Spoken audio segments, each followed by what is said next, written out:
इस वक्त हम मौजूद हैं दिल्ली के गाजियाबाद बॉर्डर पर। हमारे साथ किसान आंदोलन में शामिल हुए कुछ लोग मौजूद हैं। हम इनसे जानेंगे कि आज किसान आंदोलन का 38वां दिन है और जिस तरीके से मोदी सरकार अपनी जिद पर अड़ी हुई है और कई मीटिंगें हो चुकी, मगर फिर भी वो अपनी जिद पर अड़ी हुई है और कह रही कि ये कानून वापस नहीं होगा।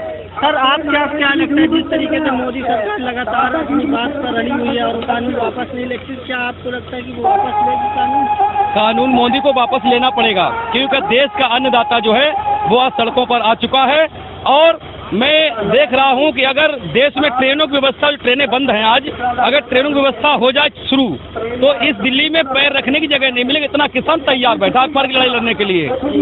हाँ, और आपको क्या लगता है जी 4 तारीख की जो मीटिंग होगी उसमें क्या हल निकल सकता है? जिस तरीके से अभी तक जितनी मीटिंगें हुई हैं उसमें तो मोदी सरकार अपनी बात पर अड़ी रही, उसने कुछ माना नहीं आपको। मोदी के पैर कांपने लगे हैं। 4 तारीख में पूरा जो इनका मंत्रिमंडल है, पूरी व्यवस्था हो रही है, तैयारी हो रही है, इनको बात माननी पड़ेगी। अगर ये बात नहीं मानते हैं तो 26 तारीख को ऐतिहासिक दिल्ली का रंग बदल जाएगा। दिल्ली का रंग बदल देगा किसान। 26 तारीख जो 26 जनवरी आने वाली है, इसको देश का किसान दिल्ली का रंग बदलने वाला है।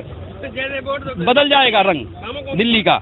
अगर 26 तारीख आ गई, 4 को ये नहीं मानते हैं, तो फिर पूरे देश का किसान तैयारी किए हुए है। ट्रैक्टरों से हम लोग तैयारी किए हुए हैं पूरे अपने जनपदों में। फिर हम लोग टकराते हुए प्रशासन और शासन से टकराते हुए दिल्ली के लिए कूच करेंगे और 26 तारीख को दिल्ली का रंग बदलना है। मैं उनको संदेश देना चाहता हूँ कि कहते हैं भारत के सिसकते हुए मंजर, कहते हैं भारत के सिसकते हुए मंजर, आजाद है किसान को तासीर नहीं है, हर धर्म के किसान का हक है यहाँ बराबर।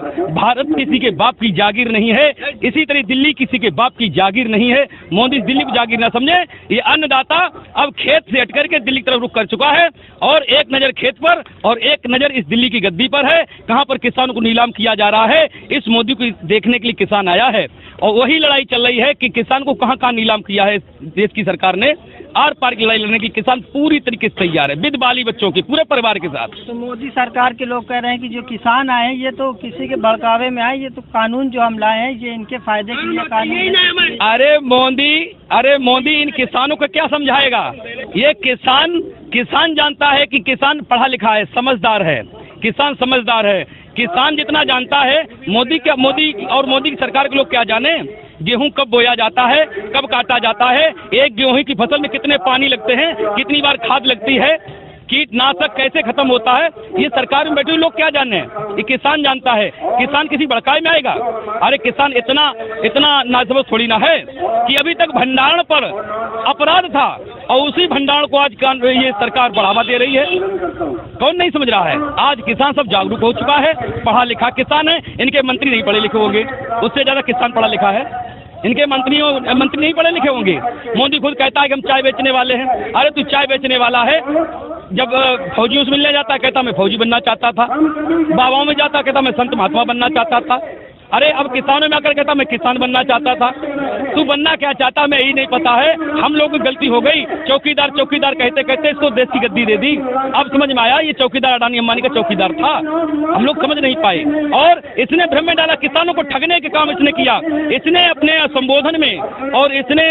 संबोधन में ये कहा कि हमारी सरकार बनने के बाद पहली मीटिंग में पहला काम देश का किसान कर्ज मुक्त होगा, लेकिन इसने देश का किसान कर्ज मुक्त नहीं किया। मोदी को मैं संदेश देना चाहता हूं कि निकम्मे काम करने से कभी इज्जत नहीं होती, किसी कायर की दुनिया में कभी शोहरत नहीं होती, और करे जो किसानों से गद्दारी उसे दुनिया में जिल्लत है। खुदा के घर भी ऐसे शख्स को जन्नत नहीं मिलती।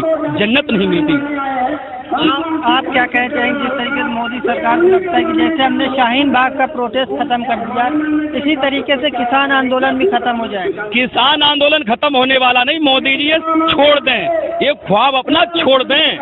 ये किसान है, ये देश का अन्नदाता है, ये धरती का दूसरा भगवान है। इससे टकराने वाला नेस्त नाबूद हो गया। और ये ऐसे लोग क्या हमसे टकराएंगे कि सियासत के प्रवक्ता रोज लय सुर ताल बदलेंगे, कहीं चेहरा, कहीं चिंतन, कहीं पर चाल बदलेंगे, कहीं टोपी बदल लेंगे, कहीं रूमाल बदलेंगे और मिले इन्हें गद्दी तो अपनी बल्दियत हर साल बदलेंगे। ये बल्दियत बदलने वाले लोग, सियासत करने वाले लोग किसानों से टकराने की हिम्मत ना करें। किसान देश का आ चुका है दिल्ली की सड़कों पर। अब मैं तो यहाँ अपनी इंसानियत दिखा रहा हूँ, इंसानियत दिखा रहा हूँ कि बड़ी शांतिपूर्वक ये आंदोलन चल रहा है।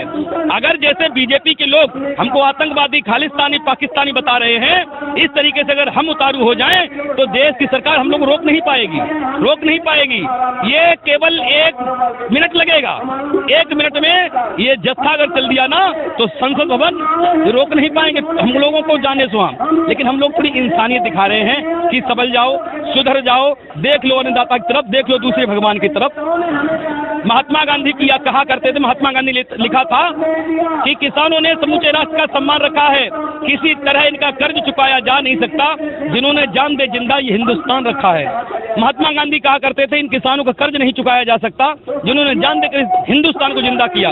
आज मोदी सरकार इस किसान को इस तरीके से कड़का की ठंड में ये किसान पड़ा हुआ है और इतना नीच मोदी है जो इनके किसानों से नहीं दिखाई पड़ रहा। आज चौपाल लगाने गांव में जा रहा है, इसे ही दिखाई नहीं पड़ रहा, मेरे दरवाजे पे देश के किसान पड़ा हुआ है।